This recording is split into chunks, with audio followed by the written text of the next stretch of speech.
بسم اللہ الرحمن الرحیم۔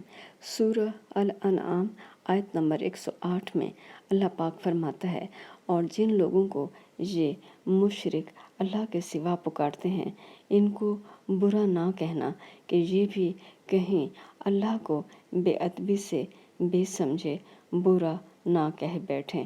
اس طرح ہم نے ہر ایک فرقے، یہاں دیکھیں آپ لفظ فرقے استعمال ہوا ہے، جبکہ قرآن پاک میں یہاں لفظ امہ استعمال ہوا ہے، لِكُلِّ أُمَّةٍ یعنی ہر امت کے لیے۔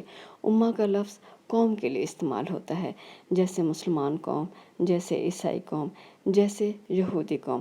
تو ترجمہ کرنے والے نے فرقے استعمال کیا، یعنی جس طرح ہم مسلمان فرقوں میں بٹے ہوئے ہیں، اس نے یہاں فرقے استعمال کر لیا، جو کہ بہت غلط اور مسلمانوں کو گمراہ کرنے والا ہے۔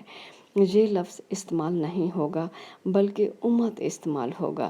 اس طرح ہم اس طرح ترجمہ کریں گے، اس طرح ہم نے ہر ایک امت کے اعمال ان کی نظروں میں اچھے کر دکھائے ہیں، پھر ان کو اپنے پروردگار کی طرف لوٹ کر جانا ہے، تب وہ ان کو بتائے گا کہ وہ کیا کیا کرتے تھے۔